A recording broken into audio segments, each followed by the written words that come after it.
शिव महापुराण की कथा कहती है, महाराज पूर्णिमा का जो चंद्र है वो विशाल का है और उस चंद्र की पूर्णता में हमारी अभिलाषाएं भी पूर्ण हो। हम फिर निवेदन करेंगे, आज की जो पूर्णिमा है प्रयास करो भोलेनाथ जी को एक श्वेत चावल का दाना शंकर भगवान को समर्पित जरूर करो।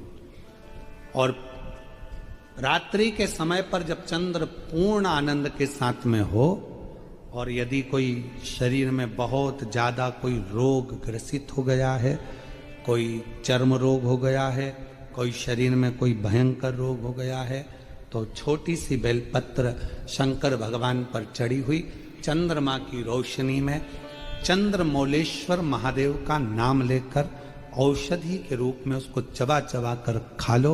चंद्रमा की रोशनी में उससे वो औषधि का काम करेगी और तुम्हारे रोगों को समाप्त करेगी। चंद्रमौलेश्वर महादेव का स्मरण करो। कौन से महादेव? चंद्रमौलेश्वर। और चंद्रमौलेश्वर महादेव की चंद्रमौलेश्वर। क्यों करा जाता है पूर्णिमा का व्रत? पूर्णिमा का व्रत करने का कारण क्या है बताइए? आप इतने सालों से कर रही हो, कई माताएं कर रही होंगी पूर्णिमा का व्रत। एक समय फलाहार करती हैं, एक समय भोजन करती हैं। भोजन में खीर का होना जरूरी होता है पूर्णिमा के व्रत में, दूध की सामग्री होना जरूरी होती है पूर्णिमा के व्रत में। 12 महीने की पूर्णिमा करो मना नहीं है। और पूर्णिमा उठाने का भी समय होता है चैत्र के महीने की जो पूर्णिमा होती है, चैत्री पूर्णिमा पहली पूर्णिमा मानी जाती है, इसलिए चैत्री पूर्णिमा को सिद्ध पूर्णिमा कहते, कार्य सिद्धात्री पूर्णिमा कहते, सिद्ध करने वाले। मनोरथी पूर्णिमा कहते हैं, मनोरथी पूर्णिमा। इसलिए पूर्णिमा का व्रत कहां से उठाया जाता है? चैत्र के महीने की पूर्णिमा से पूर्णिमा का व्रत उठाया जाता है कि मैं महीने की पूर्णिमा करूंगी तो वो चैत्र पूर्णिमा से उसको उठा लिया जाता है। पर उसका एक नियम रहता है, आप फलाहार करें अपनी जगह पर है, पर एक समय भोजन कर रहे हैं वो अपनी जगह पर, भोजन के साथ में मीठे के साथ थोड़ा दूध की सामग्री होना जरूरी होती है। और क्यों करते हैं पूर्णिमा का व्रत? किस लिए किया जाता है, क्यों करा जाता है? उसका व्याख्यान वर्णन शिव महापुराण के अंतर्गत स्कंद पुराण में लिखा गया। स्कंद पुराण में वर्णन किया है श्री वेदव्यास जी महाराज ने। कहा ये पूर्णिमा का व्रत इसलिए किया जाता है कि व्यक्ति का जब मन गलत भ्रम में जाने लगता है, मन जब गलत जगह पर जाने लगता है, तो ये मन को गलत जगह पर ले जाने वाला कौन होता है? तो कहा ये चंद्र होता है। व्यक्ति की राशि के अंतर्गत, व्यक्ति की पत्रिका के अंतर्गत, व्यक्ति की ग्रह दशा के अंतर्गत जब चंद्र बेकार चलता है तो व्यक्ति अच्छा करते करते भी बेकार करने लग जाता है। चंद्र डोल रहा है। कई माताएं कहती हैं गुरुजी हमारे बेटे को आशीर्वाद दीजिए, बहुत गलत संगत में जा रहा है। मतलब समझ जाना कि चंद्र गड़बड़ जा रहा है। बेटी अगर गलत मार्ग पर जा रही है, बेटी अगर गलत संगत में जा रही है, किसी अन्य व्यक्ति की ओर आकर्षित हो, चंद्र गड़बड़ हो रहा है, उसका चंद्र कहीं जा रहा है। कोई पुरुष, कोई लड़का कोई गलत मार्ग पर जा रहा है, चंद्र गड़बड़ हो रहा है। घर में जो क्लेश उत्पन्न होता है, घर में जो विवाद उत्पन्न होता है, उस विवाद को रोकने के लिए केवल चंद्र की ही, इसलिए तो पूर्णिमा घर की नारियां हमारे हिंदू धर्म में यहां तक स्कंद पुराण में कह दिया कि प्रत्येक पूर्ण आप लोग कभी आप लोगों ने सत्यनारायण जी की कथा करवाई है? जितने लोग आस्था चैनल पर कथा सुन रहे हैं, जितने लोग फेसबुक यूट्यूब पर कथा सुन रहे हैं, यूट्यूब पर कथा का श्रवण कर रहे हैं, उनने कभी सत्यनारायण की कथा करवाई होगी। तो उसमें लिखा है हर कार्तिक, हर पूर्णिमा को, हर संक्रांति को ब्राह्मण सत्यनारायण भगवान की कथा या राजा या वैश्य कथा को कराता था या बढ़िया कथा कराता। सुनी कि नहीं सुनी ये बात? सत्यनारायण भगवान की कथा में लिखा है, स्कंद पुराण के अंतर्गत जो सत्यनारायण भगवान की कथा का स्मरण किया उसमें लिखा है प्रत्येक संक्रांति पूर्णिमा को सत्यनारायण की कथा करवाने लगा और ये योनि को प्राप्त हुआ। इस योनि से छूटा, इस योनि में गया। लिखा है, सब कुछ लिखा है। अब उत्ते से समझ जाओ कि पूर्णिमा को सत्यनारायण की कथा करने का बोला है।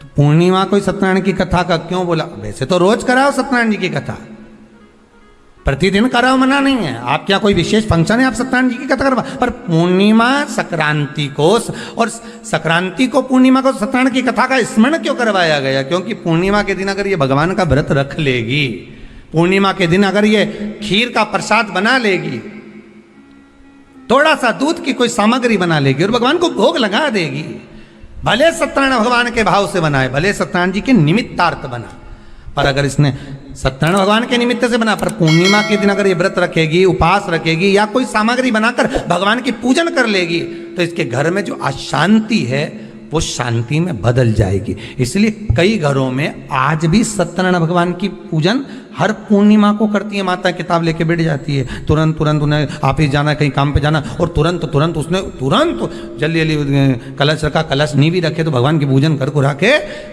ब्राह्मण देवता को बुला लेगी, ब्राह्मण नहीं आएंगे तो खुद कर लेगी, पर करती जरूर है। इतना सा आटा सेक लेगी, पंजेरी बनाई, सीरा बनाई, मिठाई रख दो, कुछ भी करेगी, पर सत्यनारायण की कथा कर ले। उसका मन लग गया उसमें, मतलब पूर्णिमा को करना है। उसको करने से क्या होता है? शांति रहती है, शीतलता रहती है। जिसके घर में हर महीने की पूर्णिमा को खीर बनती हो, ध्यान दीजिएगा, बहुत सुंदर संवाद चल रहा है, बहुत ध्यान देने वाली बात है। प्रत्येक महीने की पूर्णिमा को जिसके घर में दूध की सामग्री बनती हो, दूध की सामग्री तैयार होती हो, खीर प्रसाद तैयार होता हो, उसके घर में कभी क्लेश नहीं हो सकता। चाहे सास बहू एक दूसरे के सामने वो कहे ना, वो सांप और नेवले की लड़ाई क्यों ना, फिर भी शांति हो जाती है। पर प्रत्येक महीने की पूर्णिमा होना चाहिए। ये नहीं कि तुमने एक महीने की पूर्णिमा पे बना लिया और दूसरे महीने की पूर्णिमा को गायब कर दिया। फिर किसी ने कह दिया आज चूरमा तो बन रहा है, दाल बाटी तो बन रही है चूरमे के साथ में, लड्डू बन रहे हैं, तो काय को खीर बना रही हो? तो तुमने अब वो खीर प्रसाद। पूर्णिमा के दिन चावल का एक आखा दाना जानते हो? पूरा खंडित चावल नहीं, कितना चावल? एक दाना चावल का शंकर भगवान के शिवलिंग पर समर्पित करिए। एक बेलपत्र जिसका डंडी का मुख अपनी ओर हो, जहां से चावल चढ़ाया है, उस चावल के ऊपर अपनी कामना कर कर रख दीजिए और चंद्रमौली भगवान का स्मरण करिए। कौन से भगवान? शंकर भगवान का सर्वश्रेष्ठ सुंदर नाम है चंद्रमौली। चंद्रमौली भगवान का स्मरण करिए, अपनी कामना कर कर बेलपत्र समर्पित कर कर शिव जी पर एक लोटा पानी, एक जल पात्र समर्पित करो, कलश से जल चढ़ा दीजिए, नैनों में वो जल लगाकर अपनी कामना कर कर वापिस घर को आइए। आएगी जो कामना करी है मेरा चंद्रमौली भोलेनाथ उसे पूर्ण कर ही देगा। माँ के यदि काया का रोग हो गया, मान लो शरीर कहीं से सफेद पड़ रहा है, कहीं से काला पड़ रहा है, शरीर में से खाल की फुकड़ी निकलना प्रारंभ हो गई हो, शरीर में काले काले चट्टे पड़ना चालू हो गए हों, या कोई विशेष रोग हो गया, कोई विशेष में रोग है, बीमारी है, काया बेकार हो रही है, तो सीधी सीधी बात शिव महापुराण की कथा कहती है, सुंदर आनंद में श्रवण कर कर आप अपने जीवन को, ये पूर्णिमा शिव महापुराण की कथा कहती आ रही है। कुछ नहीं करना, पीपल का एक पत्ता, उस पत्ते पर थोड़ा सा चावल, पूर्णिमा की रात्रि को अपने हाथ में लेकर, अपने नैनों से लगाकर, शरीर पर से स्वयं उतार कर उसको दरवाजे के पास रख दीजिए। पूर्णिमा की रात्रि को पूर्ण होने पर उस चावल को दूसरे दिन सूंघ कर बहते हुए पानी में डाल दीजिए। ग्रसित हो गए कितने भी रोग, पीपल का एक पत्ता, पीपल का 52,000 ब्राह्मण की साक्षी करा, 52,000 ब्राह्मण की ध्यान देना। पीपल के वृक्ष में स्वयं नारायण का वास है। स्वयं भगवान गीता के अंतर्गत कहते हैं कि मैं पीपल का वृक्ष हूं। नारायण उसी में 52,000 ब्राह्मणों का वासा एक पीपल के पत्ते में होता है। और आपको पहले भी कथा में कहा, गाय, ब्राह्मण, बहन, बेटी, ये सब काल का हरण करने वाले हो। काल को हरने वाले। जितनी पूर्णिमा के व्रत हैं, जितने 12 महीने जो पूर्णिमा पड़ती है, पूनम पड़ती है, ये भले दुनिया के लोग कहते हैं कि ये भगवान राधा और कृष्ण से संबंध, हम और कृष्ण से संबंध रखते हैं, पर इनका यदि सही संबंध समझा जाए, इनके सही संबंध का यदि स्मरण करा जाए, इनके सही संबंधों का यदि वर्णन किया जाए, तो शिव और चंद्रमा के जो मिलन का केंद्र बिंदु है वही पूर्णिमा है। केवल एक पूर्णिमा वहीं तक नहीं रही कि भगवान कृष्ण और राधा जी ने रास किया, केवल वहीं तक उसकी सीमितता नहीं है। जो व्यक्ति बहुत ज्यादा गरीब हो, बहुत कंगाल हो, लक्ष्मी नहीं आ रही हो, बहुत तकलीफ में हो, कर्जा बहुत ज्यादा हो, उसको कुछ नहीं करना। सोमवार की सोमवार शाम के समय बेलपत्री के पेड़ के नीचे थोड़ी सी शक्कर या गुड़ डालकर एक दिया रखकर घी की बत्ती लगाकर जलाकर जाओ, अपने आप कर्जा चूकना चालू हो जाता है, कर्जा नहीं रहता। उसी तरह बेलपत्री के पेड़ के नीचे सोमवार की सोमवार शाम के समय दिया लगाने पर हमारे घर में कितना भी कर्जा हो सब चुक जाए। क्यों? माता लक्ष्मी को भगवान शिव ने कहा था, लक्ष्मी तेरा विवाह मैं भगवान नारायण के साथ कर रहा हूं, तो नारायण के चरणों में तो रहेगी, पर एक बात याद रख, माता पार्वती के नयन अश्रु से प्रकट हुए बेलपत्र के नीचे शाम के समय पर तेरा निवास होगा। तो प्रतिदिन शाम के समय पर बेलपत्र के पेड़ के नीचे बैठकर नारायण की आराधना करेगी। जो तेरे नाम का दिया बेलपत्र के पेड़ के नीचे लगाएगा, उसका घर संपदा से भर जाएगा। आज भी कहते हैं दीपावली के दिन रात्रि के 8 बजे से 9 बजे के बीच में पीपल के पेड़ के नीचे जो घी का दिया और सरसों के तेल का दिया लगाता है, उसके यहाँ संपदा की कमी नहीं आती। अगर बहुत ज्यादा तकलीफ है, बहुत ज्यादा दुखी हो, बहुत कष्ट है, बहुत परेशानी है और हमारा कष्ट कट ही नहीं रहा, हमारा दुख मिट ही नहीं रहा, कुछ मत करो, एक काम करो, बेलपत्र को लेकर जाना तो बीच वाले पत्ते पर शहद लगाना। क्या लगाना? शहद। और ये दोनों पत्ते पर घी लगाना। क्या लगाना? घी। और ऐसा कैसा? बीच वाले पत्ते पर शहद और आसपास के दोनों पत्ते पर घी लगाना। लगाकर शंकर जी पे जल चढ़ाकर अपने मन की कामना कर कर शंकर भगवान का जो शिवलिंग रहता है उस शिवलिंग के सामने उसको ऐसे चिपकाकर और आ जाना।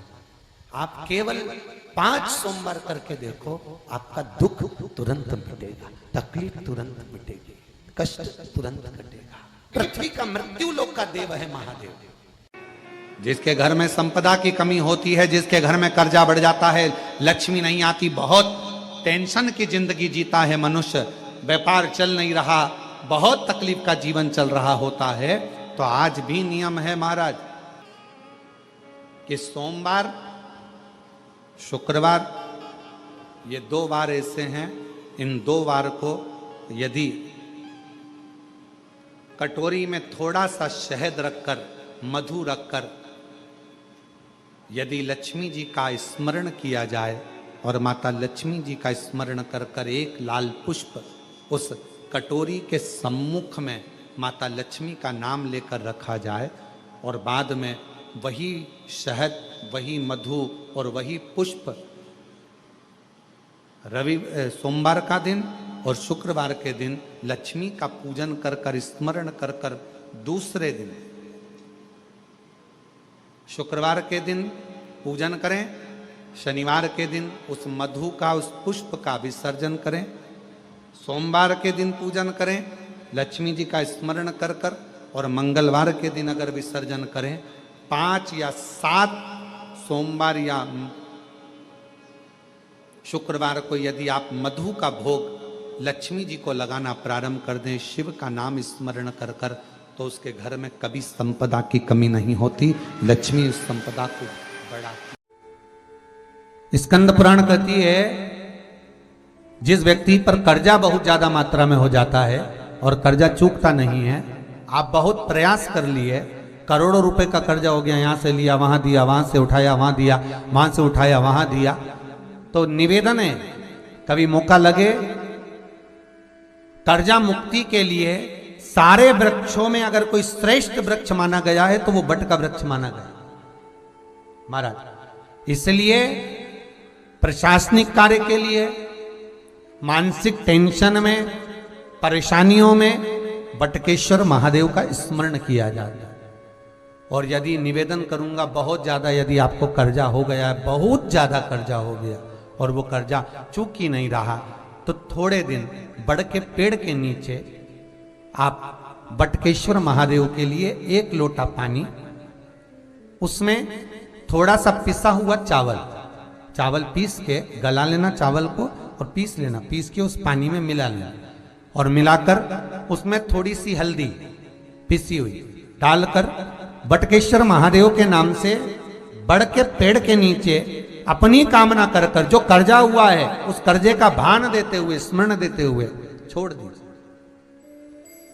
महाराज 2 या 3 सोमवार एक ही जगह पर करना, 3 सोमवार बाद वहीं से बड़ के पेड़ की थोड़ी सी जड़ उठा लाना और उस जड़ को एक कोई धागे में बांधकर या तो अपनी गले में डाल लो या अपनी जेब में पटक लो, उसको थोड़े दिन पटक कर रखना, लगभग 2 से 3 महीना पटक कर रखो।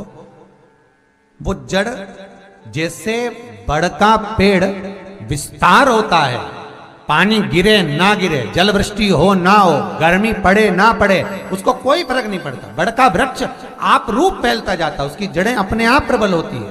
उसी तरह ये बटकेश्वर महादेव कहीं से भी अगर जड़ आपके पास में रखी है 1 महीना, 2 महीना, 3 महीना तक, तो ये जड़ अपने आप लक्ष्मी को पकड़कर खींच कर लाती है और कर्जे से मुक्त कर देती।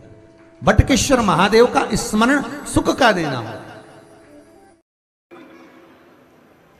कितना सुंदर कहा है महाराज। मान लो कोई काम है आपका और आपका वो काम नहीं हो रहा, आपने पूरा प्रयास कर लिया, बहुत मेहनत कर ली और वो काम यदि आपका नहीं हो रहा, तो एक नियम बनाओ,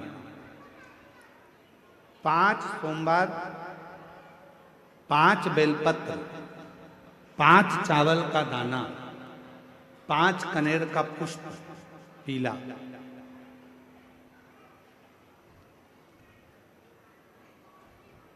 शिव जी के मंदिर में लेकर जाइए। सबसे पहले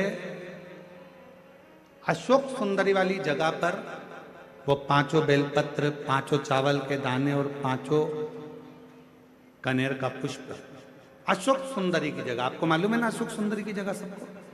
तो जैसे ये जो शिवलिंग है, ये जो जलाधारी है, ये माता पार्वती जी का हस्त कमल है। शिवलिंग शंकर भगवान का स्वरूप है।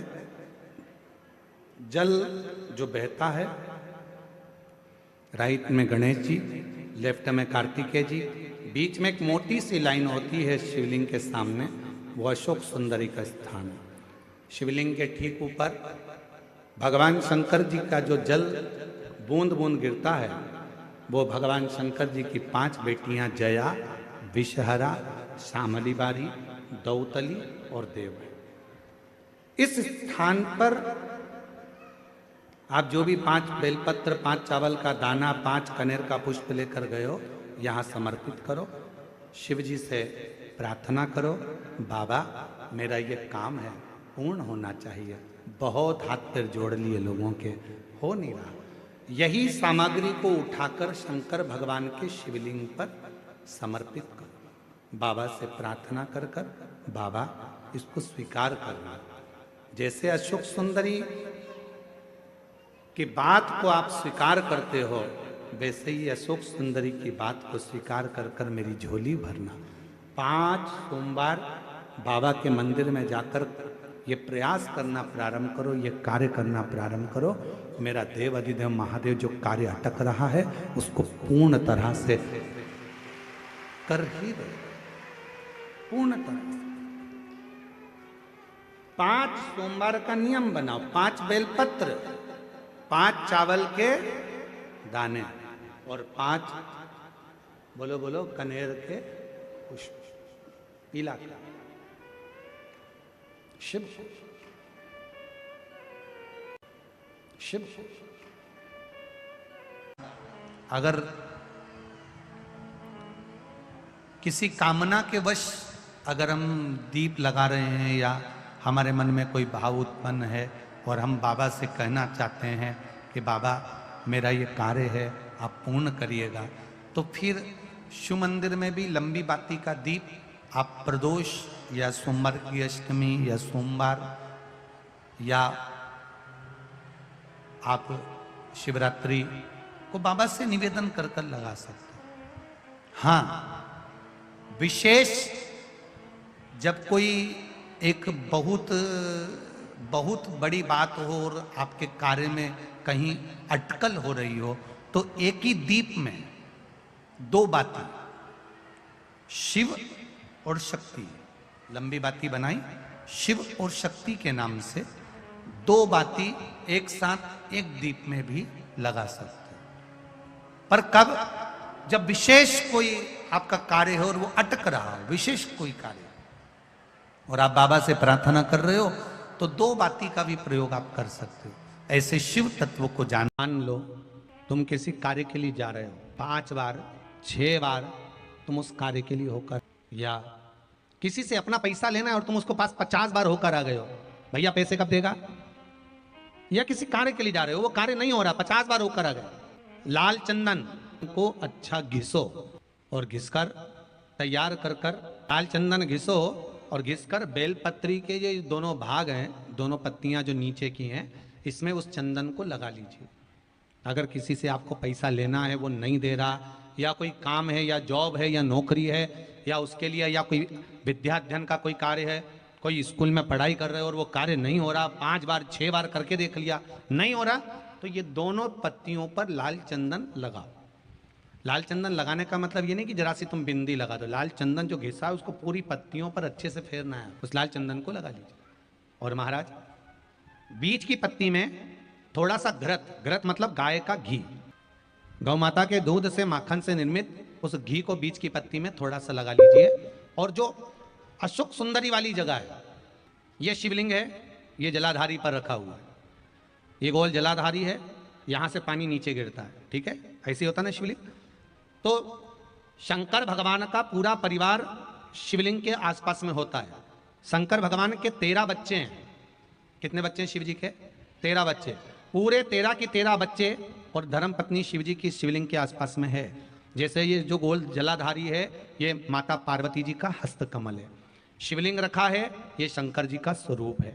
जहां से पानी नीचे गिरता है, राइट भाग गणेश जी का स्थान, लेफ्ट भाग 6 कार्तिकेय, षडानंद कार्तिकेय का स्थान। जहां शिवलिंग का जहां पानी जाता है, उसके बीच में एक मोटी सी लाइन होती है, वो शंकर भगवान की सबसे छोटी लड़की जिसका नाम अशोक सुंदरी है, उसका स्थान है। ऊपर से बूंद बूंद पानी जो शिवलिंग पर गिर रहा है, ये शंकर भगवान की 5 लड़कियों का स्थान है, जया, विषहरा, शामली बारी, दौतली और देव। ये शंकर जी की 5 बेटियां हैं जो भगवान शंकर के ऊपर पानी की एक एक बूंद गिराती हैं महाराज।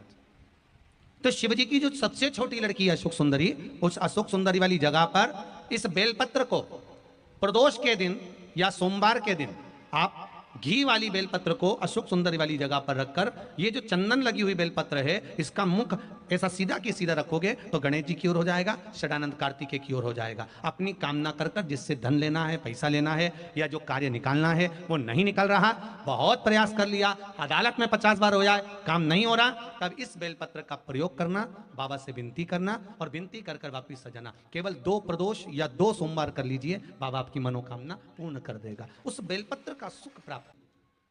घृत का भाग अशोक सुंदरी की ओर होना चाहिए, नीचे की ओर, नहीं तो मालूम पड़े तुम ऊपर उल्टा रख दो उसको। शिव महापुराण की कथा तो ये तक कहती है कि अगर जिंदगी में कोई नशा करने वाला व्यक्ति हो ना, बहुत दारू का नशा या चिलम का नशा या चरस का नशा या अन्य नशे ज़्यादा करता हो, और कोई नशे से युक्त अगर व्यक्ति है, बहुत नशेला व्यक्ति है, बहुत नशे में डूबने वाला अगर कोई व्यक्ति है, तो शिव महापुराण की कथा तो यहाँ तक कहती है कि बेल पत्र के बीच वाले पत्ते पर, बेल पत्र के अगर बीच वाले पत्ते पर गौ माता का घृत, गाय के दूध से बना हुआ घी अगर बीच वाले पत्ते पर लगाकर शंकर भगवान को समर्पित करा जाए, और वही पत्ते को उठाकर, उसी पत्ते को उठाकर भगवान शिव जी का कृतिवशेश्वर नाम लेकर, अगर वही पत्ता उठाकर कोई बहुत नशे में धुत अगर व्यक्ति रहता है और उस व्यक्ति को प्रत्येक सोमवार को एक पत्ता गाय के घी का बीच वाली पत्ती पर लगाकर शिव को चढ़ाकर कृति वशिष्ठर नाम भगवान का धारण कराकर उस पत्ते को वापस लाकर नशा करने वाले व्यक्ति को अगर ज्यादा से ज्यादा 11 सोमवार भी अगर वो पत्ता खिला दिया तो वो धीरे धीरे नशे से दूर होता चले जाता और उसका नशा छूटते चले जाता। सोमवार का एक नियम बना कि महीने का एक सोमवार मुझे ऐसा करना है, 3 नियम धारण करना है महीने के सोमवार को। पहला, सुबेरे जाकर शंकर भगवान को 1 लोटा जल चढ़ाना है।